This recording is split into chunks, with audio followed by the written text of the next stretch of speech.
আমি ভীষণ ওবিডিয়েন্ট, মানে মায়ের কথার বিরুদ্ধে খুব একটা যাই না কখনো। মা বারবার বলে মাথা ঠান্ডা করে কাজ করো আর কম কথা বলো, সেই দুটোর একটাও শুধরানো হয়নি। আমার মা হচ্ছে গোটা ফ্যামিলিটাকে সামলায়, মানে নিপুণ হাতে সামলায়। আমি এই জন্মে আমার মাকে পেয়েছি এবং প্রত্যেক জন্মে যেন আমি আমার এই মাকেই পাই।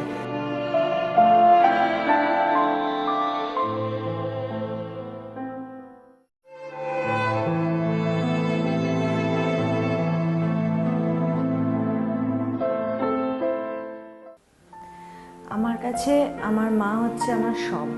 মানে আমি বলতে পারি যে আমার পড়াশোনা থেকে শুরু করে অভিনয়ে আসা থেকে শুরু করে এখনও মানে যে কোনো রকম সমস্যা, গুরুতর সমস্যা, কম সমস্যা, সমস্ত কিছু ভালো লাগা মন্দ লাগা সবটার জায়গাটাই মা।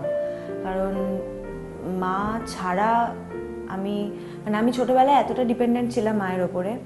মা ঘুম থেকে উঠলে সকাল হবে, মা খেতে দিলে আমার খিদে পেয়েছি সেটাও বুঝতে পারতাম না, মা খেতে দিলে বুঝো ও আচ্ছা আমার খিদে পেয়েছিল এরকম। এখনও দেখি জল তেষ্টা পেয়েছে, মাকে বলতে হয় না, মা অটোমেটিক্যালি জল নিয়ে চলে আসে। আমার এগুলোই অদ্ভুতভাবে মনে হয় যে মা ছাড়া আমি একদম অসম্পূর্ণ।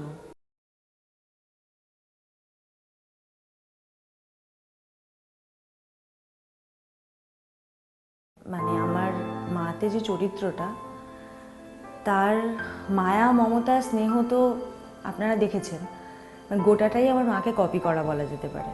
কারণ আমি তখন মানে অনেকটা ছোট ছিলাম, তো অভিজ্ঞতা তো নেই যে মানে এটা তো একটা অন্যরকম অভিজ্ঞতা একটা মেয়ের জীবনে, প্রেম আসুক বা বন্ধুত্ব বা অন্য কোনো সম্পর্কগুলোকে চরিত্রায়ন করা যেতে পারে, কিন্তু মা আর সন্তানের ব্যাপারটা একটা অন্য ফিলিংস। সেটা আমার কাছে বেশ কঠিন মনে হয়েছিল তখন।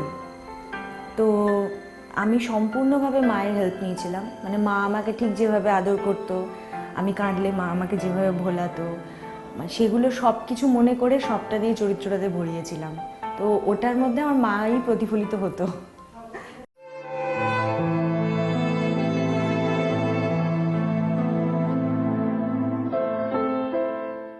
মায়ের থেকে আমি বেসিক্যালি কিছু পাইনি। মানে আমার মা ভীষণ মাথা ঠান্ডা, বুদ্ধিমতী, শান্ত স্বভাবের মহিলা। মানে আমি বলে না, গোটা ফ্যামিলিটা, বিশেষ করে আমার বাবা সম্পূর্ণভাবে মায়ের উপর নির্ভর করে মানে আমি আমার বাবার মতন কিছুটা অ্যাকচুয়ালি। মানে অনেক তাড়াতাড়ি রেগে যাই, টেম্পারমেন্ট হারিয়ে ফেলি, মানে খুব বকবক করতে ভালোবাসি, অল্পতে মানে অনেক বেশি মেলোড্রামা করে ফেলি আর কি। আমার বাবাও সেটা করে, আমিও সেটা করি। কিন্তু আমার মা হচ্ছে গোটা ফ্যামিলিটাকে সামলায়, মানে নিপুণ হাতে সামলায়, প্রত্যেকের প্রয়োজনীয় প্রত্যেকটা জিনিস তার কাছে পৌঁছে দেওয়া। মানে আমরা কোনোদিনও মা না থাকলে যে কোথায় পড়বো আমি জানি না। একবার আমার মায়ের অ্যাক্সিডেন্ট হয়েছিল, তখনই আমি বুঝেছিলাম যে ফ্যামিলিটা মা ছাড়া কী অবস্থা হতে পারে।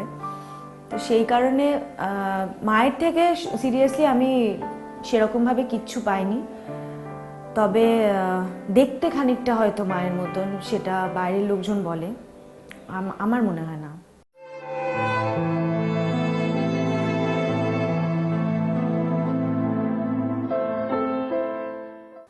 মা আমাকে প্রচণ্ড সাপোর্ট করেছে বরাবর সমস্ত কিছুতে। মানে আমি ভীষণ স্বাধীনভাবে বড় হয়েছি।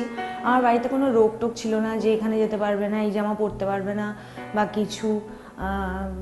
কিন্তু মানে শুরুর দিন থেকে মা ঠিক সময়ে ঠিক কথাগুলো বলে দিয়েছে।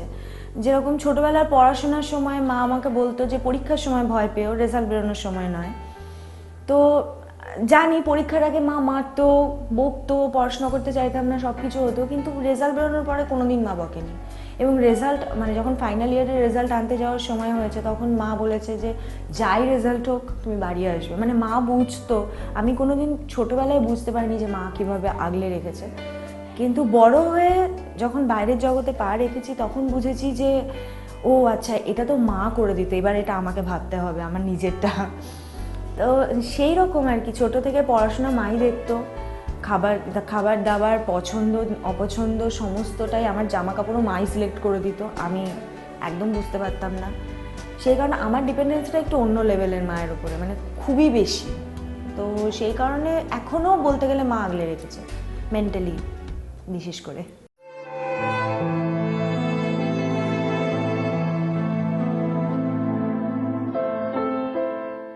দুষ্টুমি বলতে দুষ্টুমি তো আমার বোন আর আমি মিলে মাকে প্রচুর জ্বালাতাম। অল্প কিছু হলেই চিৎকার করতাম, মা দেখো কি করছে, মা দেখো এ কি করছে। তো মা বিরক্ত হয়ে কোনোদিন একলা মারতো না, মানে যেই দোষ করুক মা দুজনকেই একসাথে পেটাতো। সেই কারণে আমি দোষ না করলেও আমি পেটানি খেতাম, বোন দোষ না করলেও বোন পেটানি খেত, মানে একজনের সাথে একজন ফ্রি, মা দুজনকে একসাথে পেটাতো। তো দুপুরবেলা ঘুম নিয়ে বরাবরের ঝামেলা ছিল।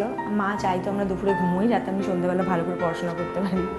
সেটা আমরা কোনোদিন করতাম না। মা ঘুমিয়ে গেলেই আমরা গিয়ে মায়ের আলনা থেকে সমস্ত জামা কাপড় নামিয়ে সেগুলো দিয়ে ঘর বানাতাম, সেগুলো গায়ে পরতাম। মানে উঠে মাকে, মানে ঘুম থেকে ওঠা মানে মাকে একটা বিশাল কাজ আবার করতে হবে। তো সেই কারণে প্রচুরবার মার খেয়েছি, পড়াশোনার কারণে মার খেয়েছি, প্রচুর মার খেয়েছি। যেহেতু বাবা বেশি অ্যাভেলেবেল থাকতো না বাড়িতে, আমরা সমস্ত দুষ্টুমিটাই মায়ের ওপর দিয়ে চালাতাম। তো প্রচুর ঘটনা আছে। মা মারতো, গায়ে হাত দিত, সেটার থেকেও বেশি ভয় দেখাতো। মানে হাতের সামনে যেটা পাবে সেটা দিয়ে ভয় দেখাতো। মেরেছে গায়ে খুব কম, আমিও ভীষণ ভয় পেতাম মাকে, কারণ মায়ের ওপরে যতটাই মানে ডিপেন্ড করি বলেই হয়তো মায়ের শুধু চোখেই কাজ হয়ে যেত। মা মানে বড় চোখ করে তাকালেই আমি প্রচণ্ড ভয় পেতাম, ভয় পেয়ে পড়তে বসে যেতাম। মার খেতে খুব একটা হয়নি, তবে হ্যাঁ মারতো তো ডেফিনেটলি, কম মারতো, মানে ভয় দেখাতো বেশি আর কি।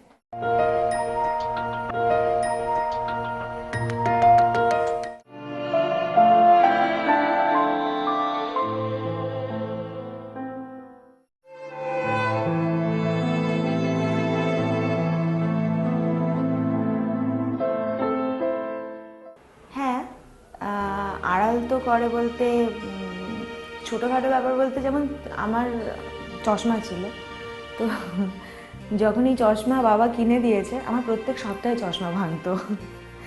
তো মা এটা থেকে ভীষণ আড়াল করতো আমাকে, মানে বাবা তো 2-3 বার বানিয়ে দেওয়ার পরে মার দিত, আর আমি ভেঙেই ফেলতাম। তো মা মানে সেটা বাবাকে লুকিয়ে লুকিয়ে অনেকবার আমাকে করেছে। তারপরে অনেক কিছু, যেরকম কোনো শখ আহ্লাদ যেটা হয়তো বাবা বারণ করছে যে না ওটা করতে নেই বা কিছু, মা হয়তো কখনো যদি সেটা ঠিক মনে হয় মায়ের, লুকিয়ে করে দিয়েছে। তবে একবার মানে প্রেম করার যখন বয়স হয় আর কি, তখন মা পরিষ্কার প্রথম দিন বলে দিয়েছিল, একবার একটা বন্ধুদের চিঠি পেয়েছিল।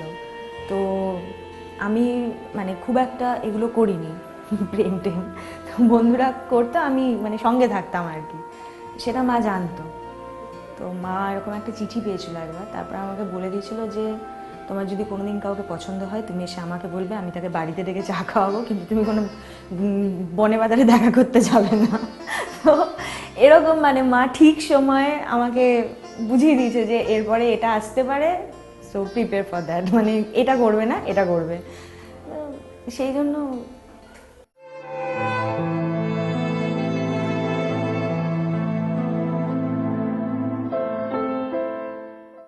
প্রচণ্ড কঠিন একটা কাজ আমার মা সারা জীবন করে এসছে, এখনও করছে।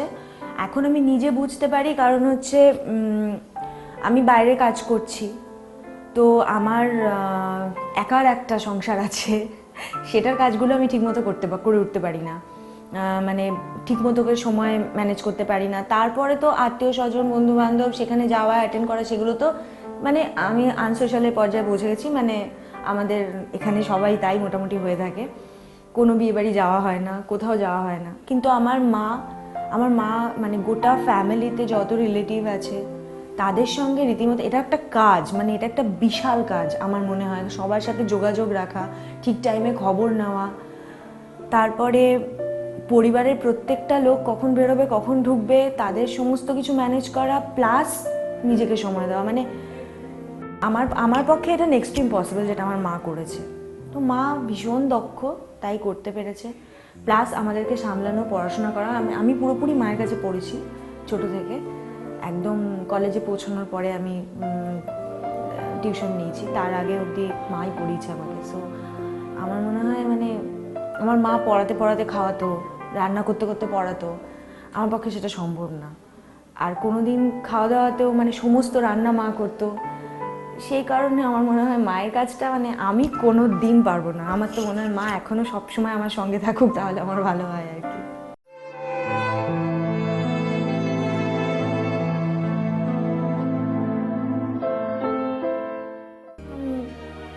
আমি মাকে সবসময় মিস করি। মানে আমার মনে হয় আমার প্রত্যেকটা কাজের জায়গায় মা আসুক, মানে সব জায়গায় আর কি। যদিও আমার মা আজ পর্যন্ত আসেনি আমার সঙ্গে একবারও, সময় নেই বা দূরে থাকে বলে। আর তবে মানে আমার কোনো মিস করার কোনো শেষ নেই, প্রত্যেক মুহূর্তে মিস করি। তো বিশেষ করে কাজের জায়গায় যদি কারোর সঙ্গে ঝগড়া হলো, কিছু হলো বা কিছু প্রবলেম হলো, তাহলে বেসিক্যালি আমি সবার আগে বাড়িতে এসে মাকে বলি। কিছু সময় সেটাও বলতে পারি না, কারণ মা দূরে থাকে, টেনশন করবে।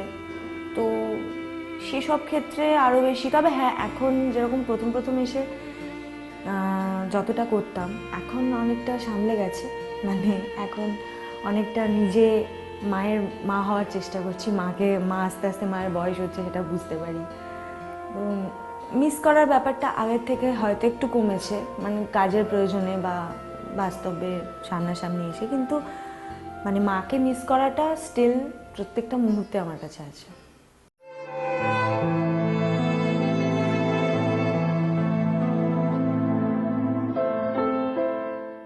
হ্যাঁ, ধরা পড়ে গেছি, কিন্তু বলেছি।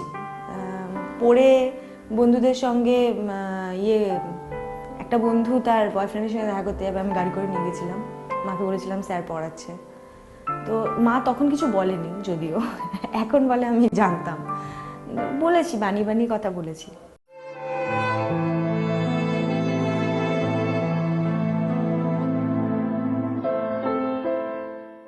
মায়ের যখন ফার্স্ট অ্যাক্সিডেন্ট হলো আমাদের গাড়ি কেনার পরে, সেটা আমার বাবার হাতে হয়েছিল। তো দ্যাটস ওয়াই আমার বাবা খুব কষ্ট পেয়েছিলেন, মানে বুঝতে পারেননি হয়ে গেছিলো। তো বাবা ভীষণ কষ্ট পেয়েছিলেন তখন। মানে মাকে প্রথমবার দেখেছি যে মা বসে পড়েছে আর উঠতে পারছে না, বলছে আমি উঠতে পারছি না। ওই সিনটা আমি ভুলতে পারি না, মানে ওটা মনে পড়লে আমি এখনই কেঁদে ফেলবো। ওই প্রথমবার মানে মাকে দেখে আমার খুব কষ্ট হয়েছিল।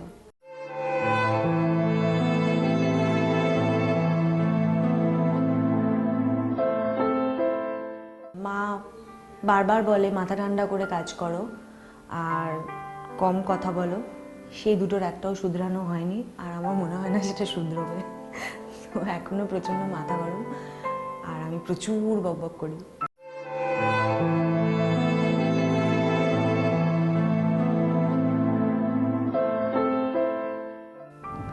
আনন্দ পেয়েছিল আমার হাই সেকেন্ডারি মাধ্যমিক পরীক্ষার সময়।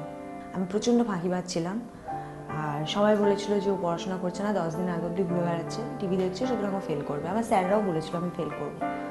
কিন্তু হঠাৎ করে আমি 80% মার্কস পেয়ে যাওয়াতে মা প্রচণ্ড খুশি হয়েছিল, সেটা আমার মনে আছে।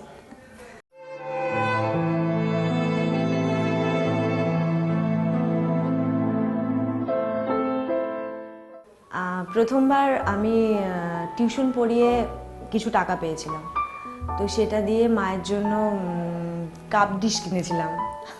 মা সকালবেলা চা খাবে, সেই কাপ আর ডিশ কিনে নিয়ে গেছিলাম মায়ের জন্য। প্রথমবার ওটাই মায়ের জন্য আমি কিছু কিনে নিয়ে গেছিলাম, কিছু করেছিলাম।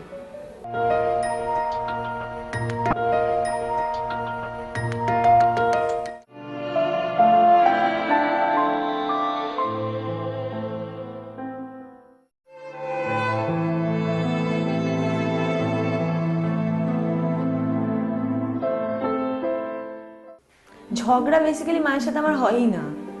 আর কিছু ব্যাপারে হয়তো মা না করছে, আমার করতে ইচ্ছে করছে, সেটা নিয়ে হয়তো মা কখনো ঝগড়া করে না বা মা কোনোদিনও রেগে যায় না। তো যে কারণে আমি মানে ওই ছোটোবেলার রাগগুলোই মনে আছে। বড় হওয়ার পরে আর সেরকম কোনো ঘটনা ঘটেনি এখনো পর্যন্ত যেটাতে মা মানে সেরকমভাবে রেগে যাবে বা আমাকে বলবে। আমার বম্বে যাওয়া নিয়ে মায়ের একটু আপত্তি ছিল, তো সেটা আমি গেছি, কাজ করেছি। সেখানে গেলে মায়ের থেকে অনেক দূরে চলে যাব বলে অনেক মন কষাকষি হয়েছে। হ্যাঁ, তুই দূরে চলে যাবি, তুই করছিস না। কিন্তু আলটিমেটলি মাই আমাকে আবার সাহস দিয়েছে যে হ্যাঁ তুই যা, তুই পারবি। মানে যখন আমি ভেঙে পড়ি তখন আমার মা আমাকে সাপোর্ট করে, মা যখন ভেঙে পড়ে আমি সাপোর্ট করি, সুতরাং ওটা নিয়ে কোনো ঝগড়াঝাটি হয় না, ওই ব্যালেন্সটা আর কি ব্যাপারটা।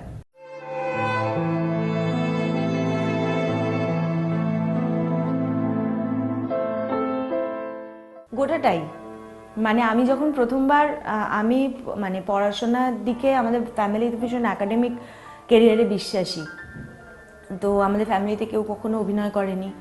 আমার ইচ্ছে ছিল, মাকে জানাই, বাবাকে জানাই, তো বাবা ডিরেক্টলি না করে দিল যে না আমার মেয়ে অভিনয় করবে। অভিনয় আবার কে করে, তো তুমি এই পরীক্ষা দাও, ওই পরীক্ষা দাও। আমার পরীক্ষা দেওয়া শুরুও হয়ে গেছিলো।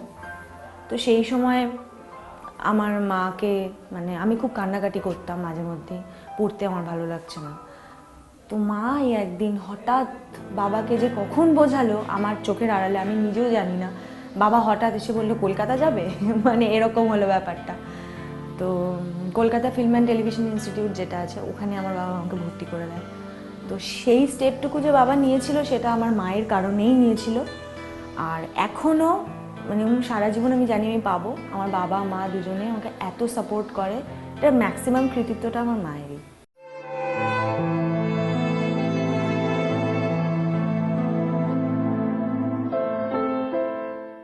করিয়া ভাবিও কাজ ভাবিয়া করিও না, নাকি ভাবিয়া করিও কাজ করিয়া ভাবিও না, ওইটা মা ছোটো থেকে আমাকে শেখানোর চেষ্টা করেছে।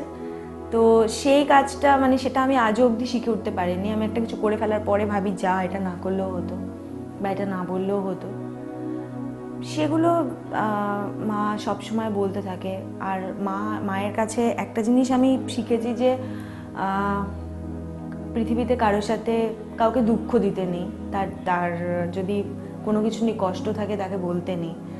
তো এই জিনিসগুলো আমার কাছে খুব মানে এগুলো খুব মূল্যবান আর কি। আমি এইগুলো খুব মেনটেন করি, কারণ আমি চাই না যে আমার কারণে কেউ দুঃখ পাক বা কেউ কষ্ট পাক বা কাউকে আমি একটা খারাপ কথা বলে দিই যাতে তার সম্মানে লাগে। সেগুলো আমার মা খুব করে শিখিয়েছে যে ভগবানকে পুজো করি, মানুষের মধ্যে ভগবান আছে, মা এটা বিশ্বাস করে এবং আমিও এটাতেই বিশ্বাস করি। এইরকম কিছু কিছু কথা যেগুলো আমার সবসময় কাজেও লাগে আর আমি মেনেও চলি।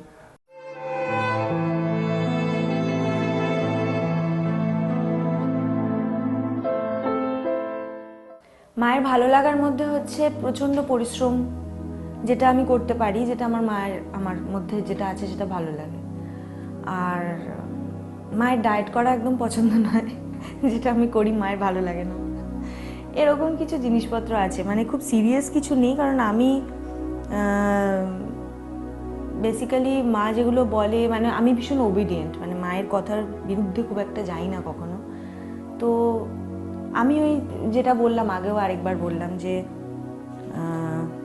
চট করে রেগে যাই, যেটা আমার মায়ের ভালো লাগে না, কোনোদিনই ভালো লাগে না। এখনও বলে শুধরে যা, চট করে রেগে যাস না। তো মায়ের যেগুলো ভালো ভালো গুণ, সেই গুণগুলো যদি আমি মানে ভবিষ্যতে নিজের মধ্যে আনতে পারি, সেটাই আমার মায়ের আশীর্বাদ। জানি না সেটা পারবো কিনা।